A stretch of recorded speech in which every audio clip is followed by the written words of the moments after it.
This is going to be part 12 of the 2007 Mackyard incident. And this particular video is going to go over safety actions taken by Transport Canada 18 years ago. Keep that in mind as we go through these materials. That's going to be most eye-opening because what you're seeing in this particular video sure looks good on paper. And that's about where it ended, in my humble opinion. Okay, so if we look at the safety actions taken as a result of the Mackyard incident in September of 2007, the two pages I really want to focus on here, we're going to go through the end up to the end of the report, but these are the two most critical pages here as far as my comments on all of this. And the print is a little small for me, and again, I'm legally blind in one eye, and I've had several surgeries in the other eye. So if I go off screen because I have to read this, you're just going to have to bear with that. Focus on the information. That's what's critical here. Okay, so let's start here. Transport Canada, Section 19 order regarding employee qualifications.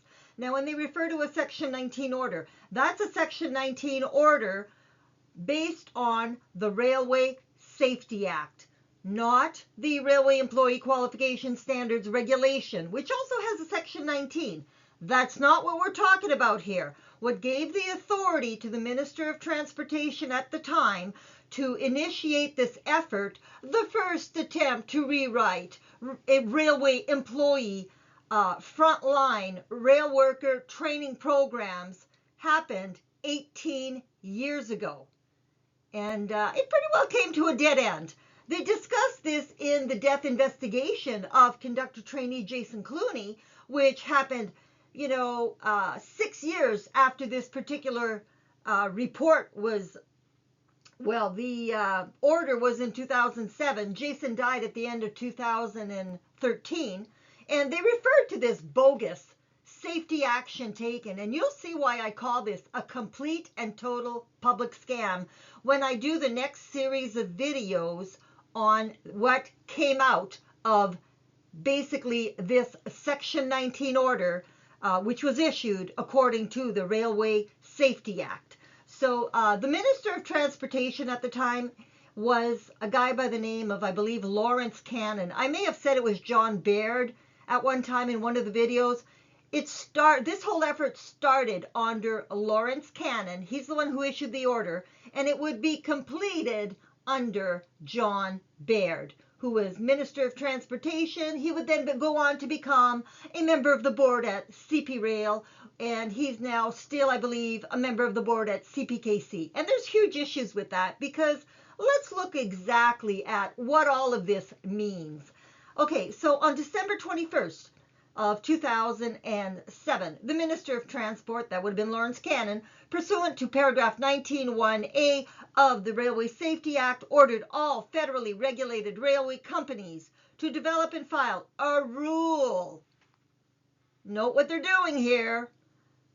A rule to update and replace CTC 1987-3 Rail, also known as the Railway Employee Qualification Standards Regulations.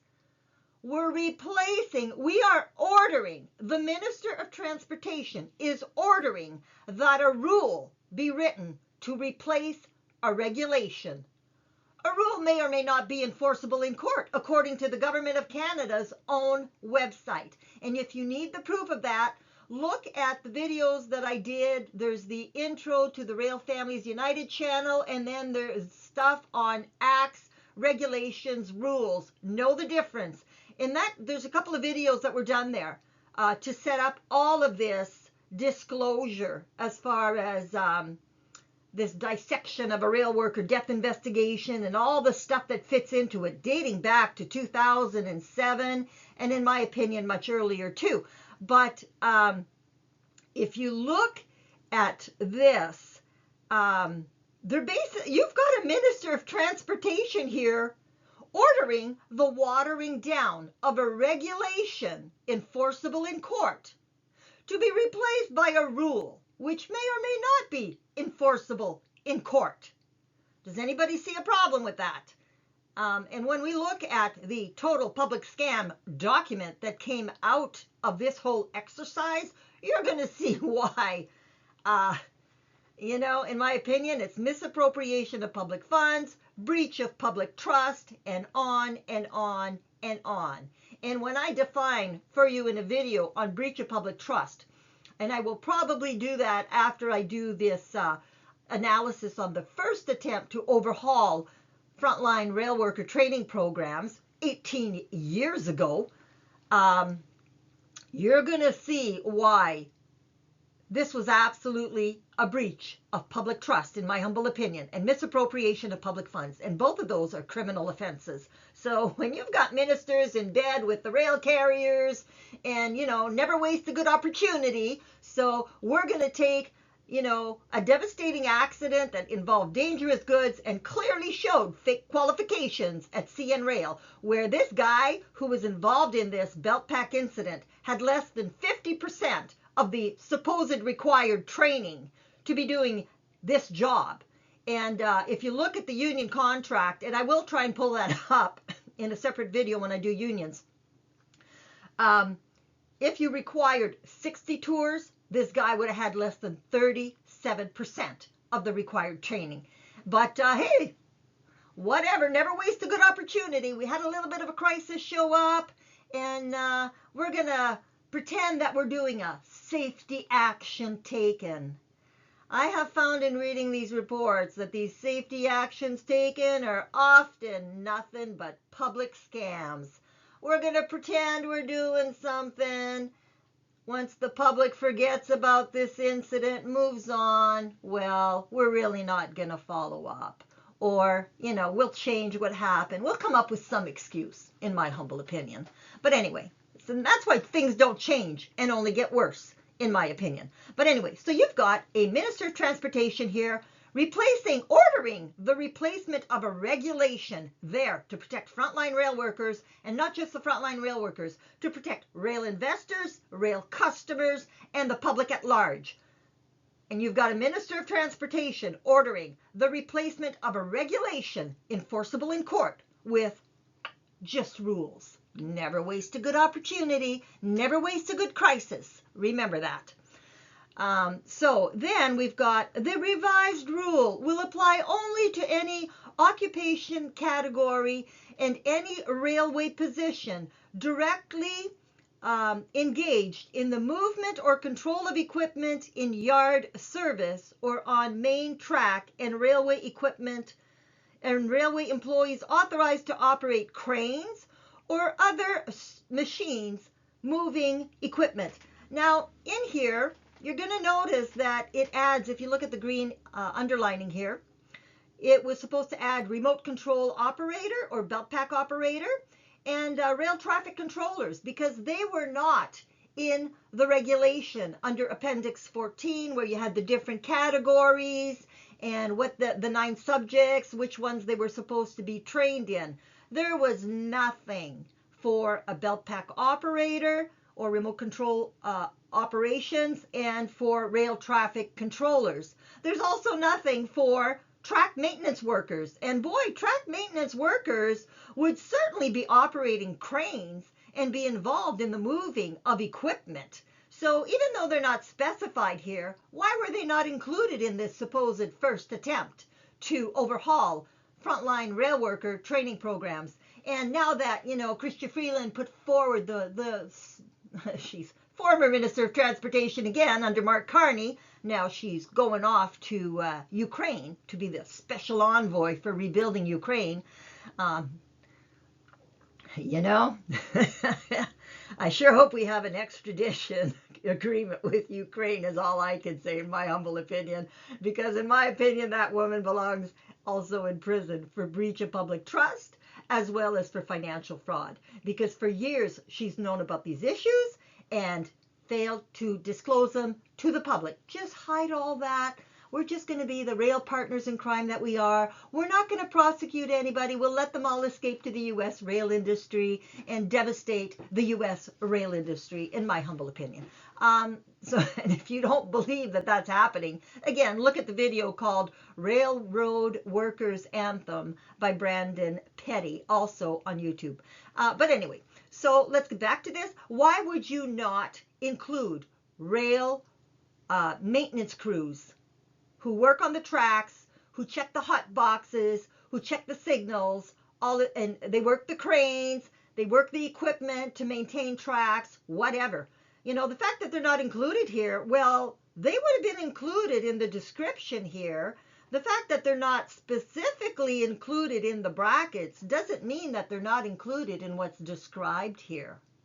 And so again, my question, today we have rail unions that represent those maintenance away guys who are asking to be included in the new rules or regulations that Chrystia Freeland kicked off last December, and now it's going to be Mr. McKinnon, Stephen McKinnon, who's the new Minister of Transportation.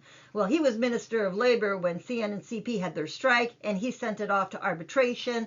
And so Minister McKinnon, well, I'll be doing a video on him too and showing you what he knew and when he knew it, because he's also known of these issues for quite some time now. So let's all keep a close eye on what Mr. McKinnon's going to be providing to the people of Canada as far as its new regulation for railway employee training programs. You know, in my opinion, they're all so corrupt. But hey, that's just my opinion.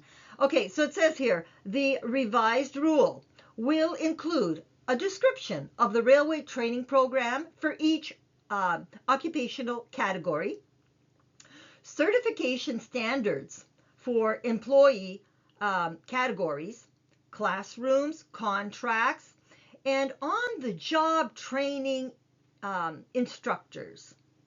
Okay, so then it says it will include testing criteria that will accurately measure the person's knowledge in key subject areas, establish minimum passing grades, performance monitoring, and refresher training. Okay, well, if CN was, as I suspect, just my opinion, churning the workforce, you know, if their conductor trainees are now newly qualified conductors, and maybe they're not quite where they need to be, why would you fire them if you've supposedly spent so much money training them? Why would you not give them a refresher, give them that little extra training to get them to where they need to be? Why the revolving door of let's bring in hundreds more, let's, you know, put them through our hotels, convention centers, prop up that side of the balance sheet, fake qualify them, in my opinion, as conductor trainees, newly qualified conductors, who then go on to become, you know, if you've been fake qualified as a conductor trainee, you don't restart your training from scratch when you move on to locomotive engineer trainee. So if you've been fake qualified as a conductor trainee, you've been fake qualified as an engineer trainee. So if you had 0 yard training as a conductor trainee because you got trained not in an actual yard, but in all these little switcher locations that don't even count as yards, and you really don't have actual yard training, kind of an issue with that. Could explain why the industry has gotten exponentially more dangerous, and why service is probably going down, you know, the, well, you know, going down the round thing that we all use every day. So, but anyway, so just my humble opinion. So if they were supposed to include testing criteria and accurately measure a person's knowledge and then have, you know, refresher training. Was that really going on when conductor trainee Jason Clooney was killed?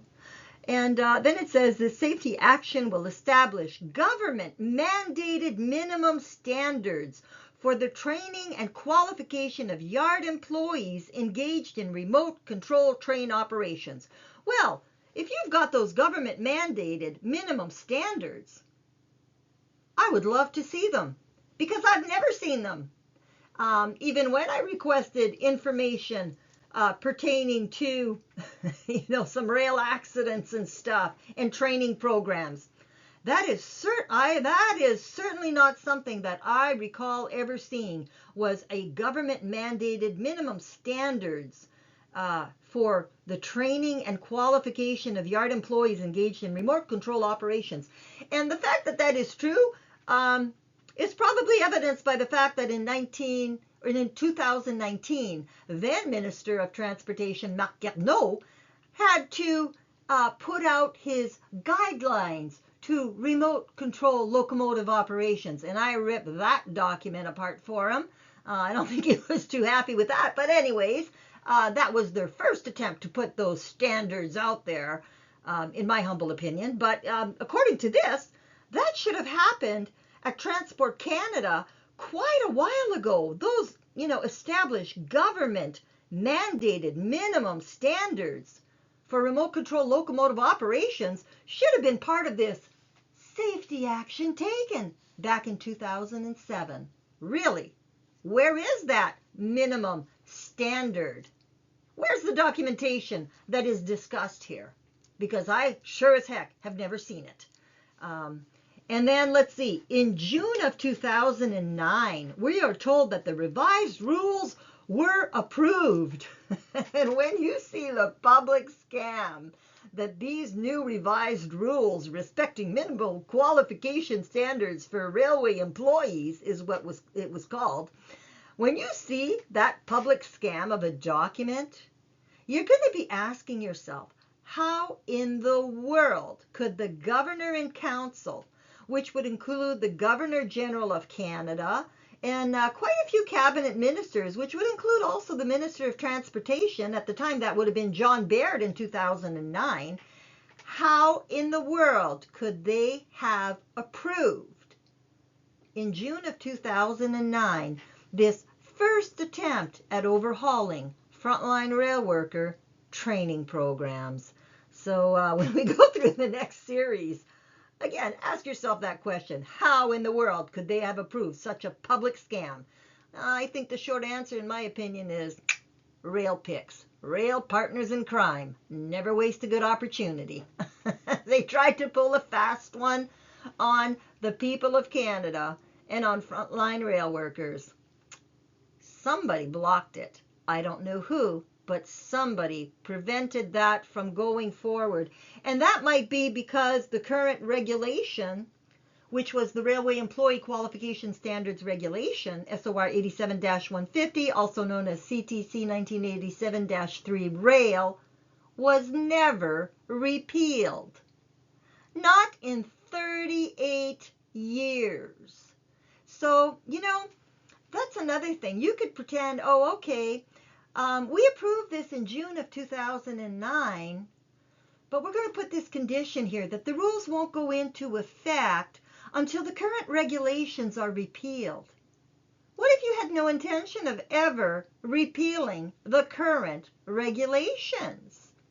And so this is all a total and complete public scam exercise to pretend that we're doing something. How else do you explain that the Railway Employee Qualification Standards Regulation has never been updated in 38 years, in spite of having incidents like the Mackyard incident, which clearly showed fake qualifications, and the incidents at Mackyard before this one, which I analyzed, one which happened in March of 2007, and then the other one, which happened also at Mackyard in 2000, I think it was November 2008.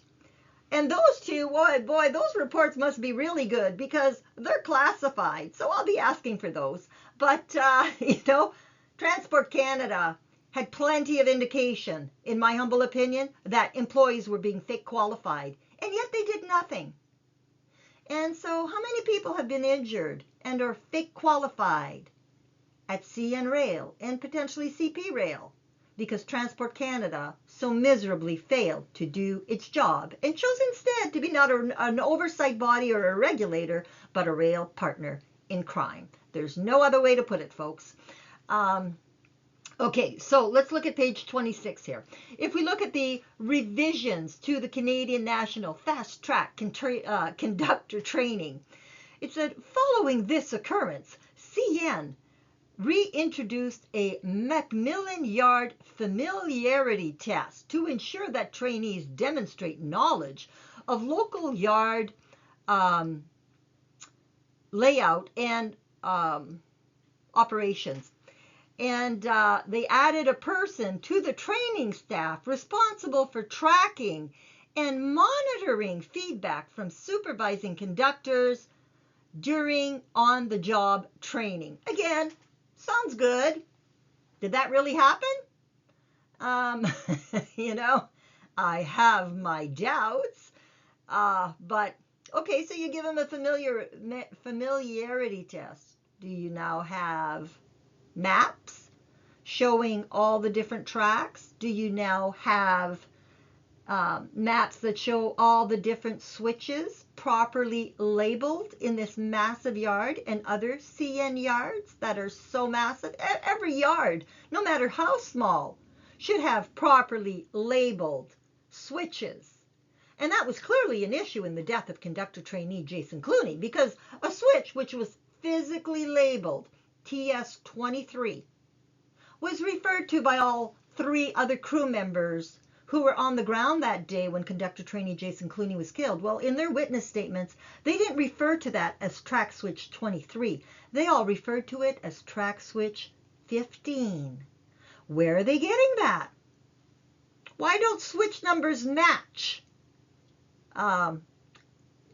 what these people are using when they're talking about these switches? So is that in the work instructions? Is it the work instructions that did not match the physical labels on the switches? So these are all huge issues again. But I have my doubts when it comes to all these safety actions taken by either the rail carriers or Transport Canada. I think a lot of them are pure BS, in my humble opinion. Okay, so more recently, the global economic downturn beginning in 2005 has resulted in little conductor hiring and training. With this lull in training, CN has committed to taking steps to improve documentation and quality control processes in relation to their new hire conductor training. Really?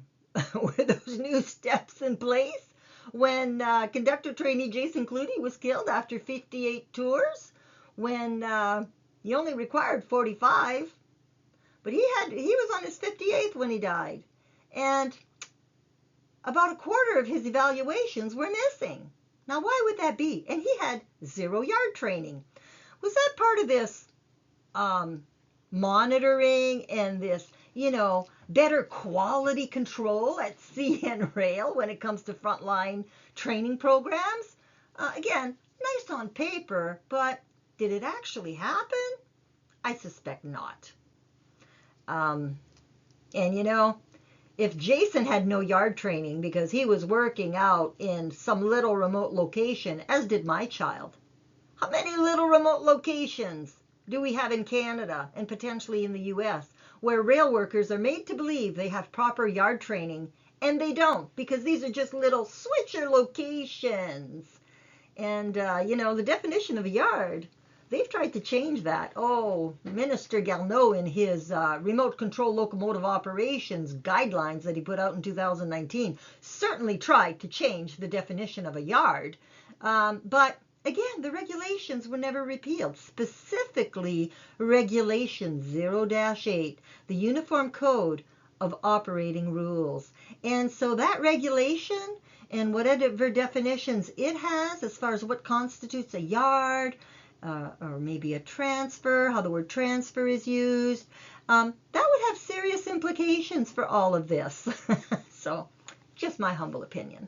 Anyway, so CN committed to having better quality control for its new trainees, supposedly. And then it said CN is undertaking a system-wide review of training related processes in place at each terminal. Really? You mean like the one where they knew that they had problems with rollbacks and they did nothing until a conductor was killed? You mean that type of review for your training programs? You know, you still weren't giving topography training or, training pertaining to the effects of weight and length of cars, whatever, when it comes to belt pack, because you really had no belt pack training program on file, apparently with Transport Canada since 1987, and hence the push to try and get that out there. It's kind of overdue after 38 years, don't you think? So it says these processes will be defined and documented. Really? So if that was true back in 2007, why don't you prove it, CN? Provide that documentation. Let's see those processes and that documentation. And would that be part of your safety management systems that were supposed to be in place per the Act, which was passed in 2001, and yet even in 2018, 2019 timeframe, an audit still showed that the implementation of safety management systems at rail carriers in Canada was still proving to be a challenge. And again, we covered that in other videos. But if they supposedly documented these processes and defined them and documented them back in 2007, well, cough them up, CN. Let's see them. Let's see what you actually produced as a result of the Mackyard incident and this Section 19 order coming from the Railway Safety Act. So then it says CN will take the best practices. You know, when I see best practices, in my opinion, there's not a lot of them. That's my opinion.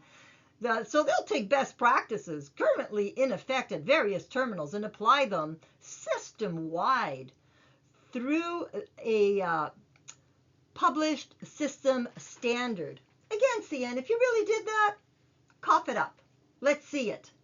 This was back in 2007, 18 years ago. Let's see what you actually came up with. Because, in my opinion, these safety actions taken are nothing but public scams. We're going to pretend that we're actually doing something, but in the end, when the public forgets about all this, we're really not going to do anything. Because if all your, process improvements for your training programs had actually happened, I don't think that you'd be having so many appraisals missing or things like a conductor trainee being shown in a system as an engineer trainee, as was the case for my child on numerous occasions, when that person was fresh out of conductor trainee class. Never had a single hour of engineer trainee class. So why was that happening? Why weren't your great systems catching that stuff? And, if you're going to fake qualify someone and then you're planning on getting rid of them, in my opinion, bring them in, churn them, prop up the side of the balance sheet that has to do with hotels and convention centers, bring them in, fake qualify them, get rid of them, bring in a new bunch. That's what, in my opinion, was happening at CN Rail. Just my opinion. But you're free to form your own. But, I've just read a few too many of these reports and safety actions taken to take any of them quite seriously, quite frankly. Anyway, if you look here, it says here that the standard will reflect content of the conductor trainee evaluation form. Okay, well, again, and this form is going to be shown again in this video, but something that's a glaring omission is testing on whether or not an employee, a conductor trainee, can properly read the work instructions for the number of slows, where you would have foreman's limits, where you need to slow down or stop and get actual clearance before you proceed, and on and on and on. So, geez, if that is still not happening, and you got frontline rail workers, track maintenance workers that just this fall were telling me when I went to talk to them in a yard, happens all the time that trains run the foreman's limits and they don't slow down when they're supposed to. So wait, this should have been caught by these safety actions taken, right? I mean, if you're properly evaluating people in their jobs, isn't one of the primary things in a conductor trainee's job or a qualified conductor to be, and a locomotive engineer trainee or a locomotive engineer, to be actually able to properly read the work instructions for the day before that train pulls out and puts the lives of maintenance workers at risk? Happens all the time. Well, I'm sorry, but that shouldn't be happening if you've got all these quality control training programs in place and all these new standards and everything. So cough them up, CN. Let's see what you actually documented and implemented and how well that was all implemented, because I quite frankly don't believe it. Just my opinion. Anyway, then the next one, quality standards on completion of the form by the supervising conductor. Notice that is singular. And then record retention and availability. In particular, there must be one properly completed form for every tour of duty recorded. Again, conductor trainee Jason Clooney was on his 58th tour, but he only had 44 appraisals on file. So if that was the case, how come 25% of his evaluations were missing if you were supposed to have this program that implemented this new standard where you're going to make sure there's one completed form for every trip recorded? Not happening. Wasn't happening in 2007? Because even this particular employee involved in the Mackyard incident in 2007 was missing several appraisals. And still wasn't happening in 2013. And having talked to railway workers today, as recently as this year, they will absolutely admit that they don't complete these forms all the time. Too much of a hassle, and they don't get paid enough to do this training. And so a lot of them still do not complete this paperwork. Oh wait, CN, according to Claude Mongeau, when he spoke to the Metropolitan Montreal Board of Trade, said that he had the best IT team in the nation. Why isn't your best in the nation IT team catching these types of issues if you implemented these new standards back in 2007 or 9 time frame? And when you were talking to the Montreal Board of Trade, that Jason died in 2013. This was years later. So all nice on paper. Is it really happening? Absolutely not. Okay, then we've got, let's see, written record of field observations and discussions with the trainee by the supervising conductor trainer. Again, the way the program was set up, per that table 1 in this railway investigation report, I think it's on page 11, and we covered that in a previous video, but table 1 clearly showed there was only supposed to be one conductor trainee to one trainer, basically for the duration of the training. And that's absolutely not what was happening. And that is also mentioned in the accident report for conductor trainee Jason Clooney. That seemed to be a change implemented by the rail carriers, and I suspect it didn't go through proper channels for approval as the Railway Safety Act Section 20 required, that such changes to frontline rail worker training programs are supposed to be filed first with Transport Canada for review and approval prior to field implementation. But, you can clearly see in these death investigation reports or railway investigation reports, and it gets easier and easier to figure this stuff out when you know what you're looking for, that there's a lot of changes being implemented to these frontline rail worker training programs that don't seem to have been approved. So, geez, when people are getting injured and killed, and all you have to do now is go see, provide proof to me that this went through Transport Canada for approval prior to field implementation.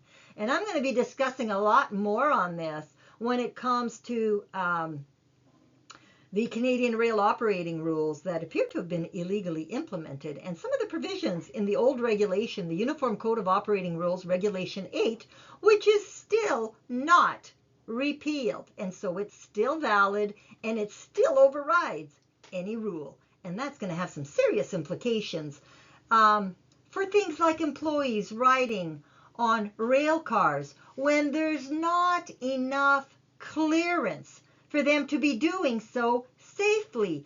That was a requirement in Regulation 0-8, Uniform Code of Operating Rules, which is still point number 1 under SOR 87-150, the Railway Employee Qualification Standards Regulation, which has never been modified or changed to this day in 38 years.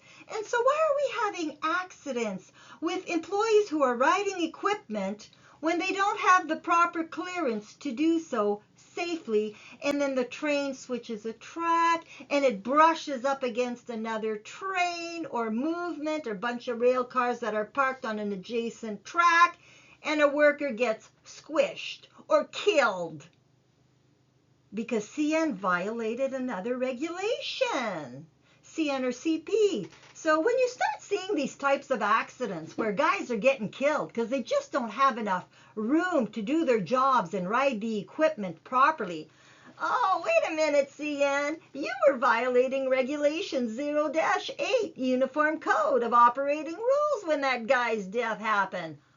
Bet there's no mention of that in that death investigation report. Right? You better believe it. That's exactly right. And that's why these guys get away with what they've been getting away with, because these regulations aren't mentioned. We don't mention that CN is violating regulations or acts in these investigation reports. Absolutely not. But when you know what you're looking for, and those regulations and acts are enforceable in court,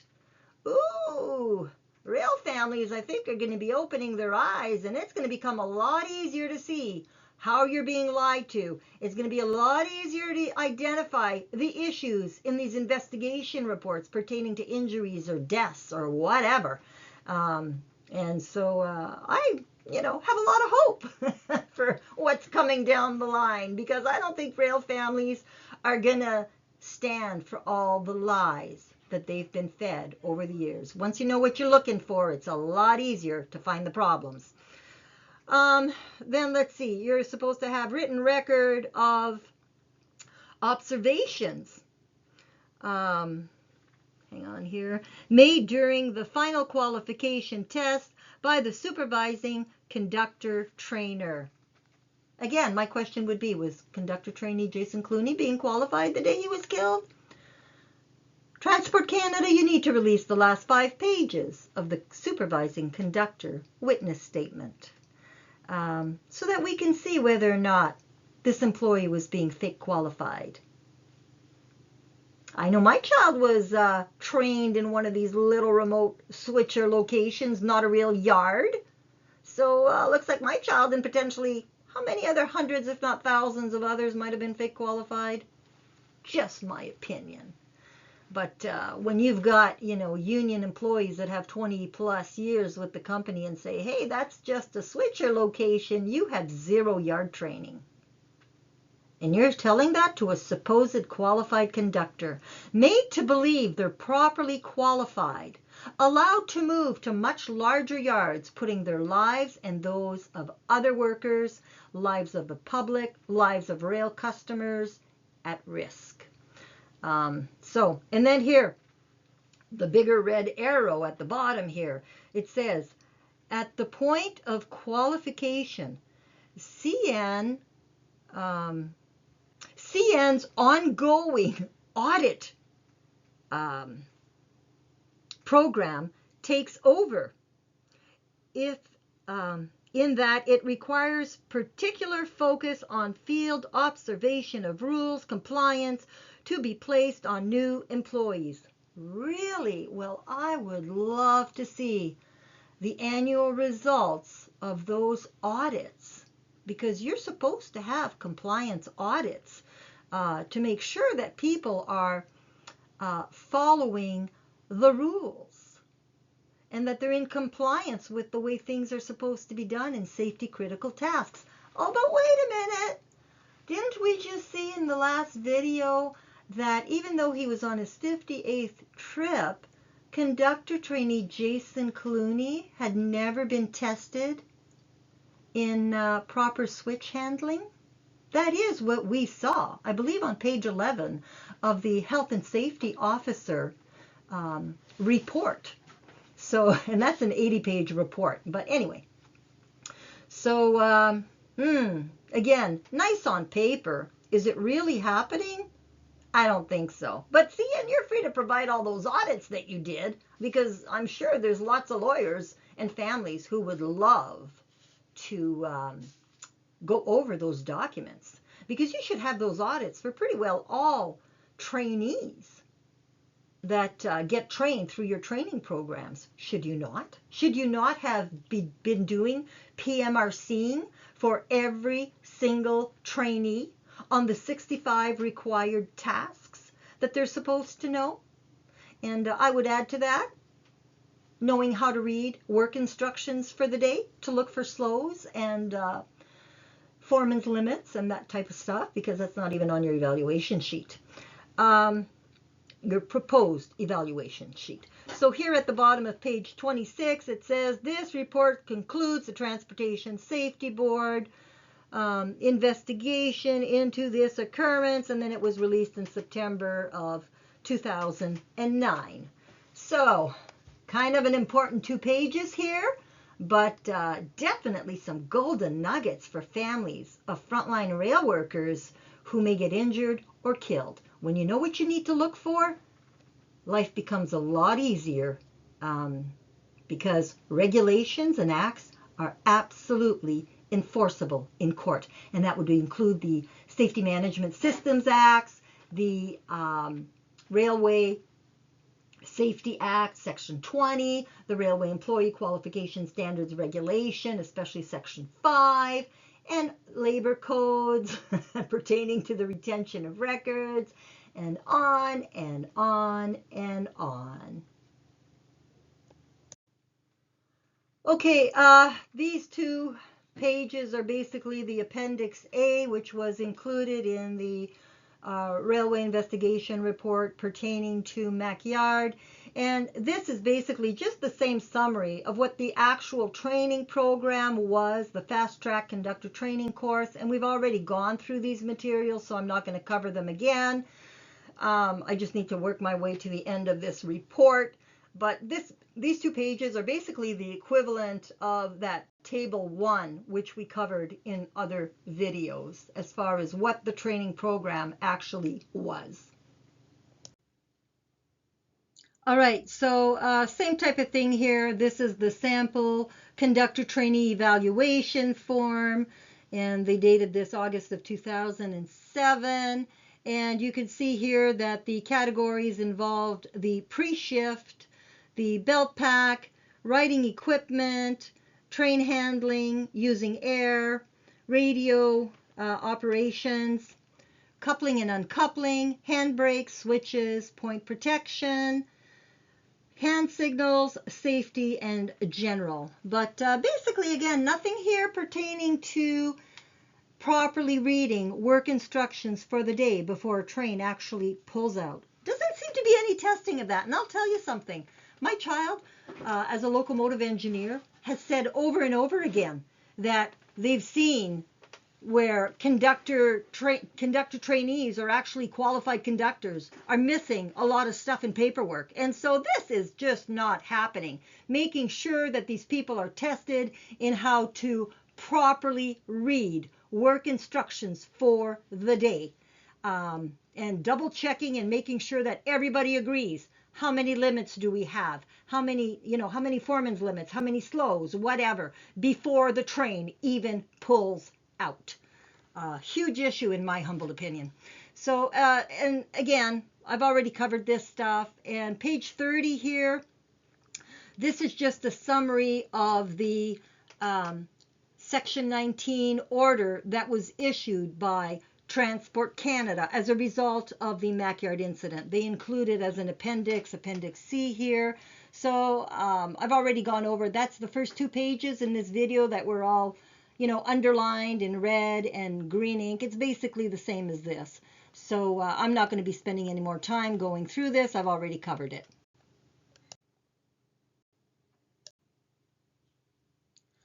Before I end this video, I just want to bring again a very critical point to the forefront here, and that is the fact that the Mackyard incident, which clearly showed fake qualifications at CN Rail dating back at least to 2007. And again, don't forget, there's that report.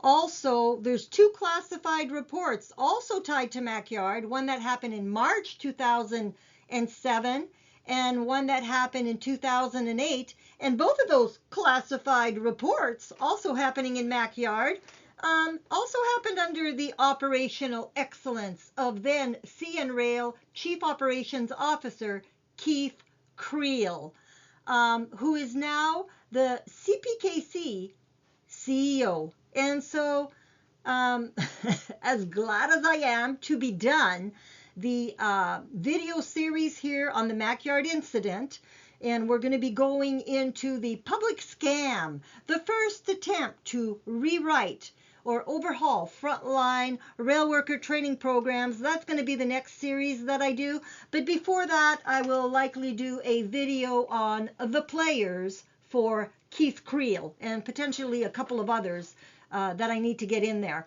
But anyways, on that note, have a great day, and I will definitely see you on the next one.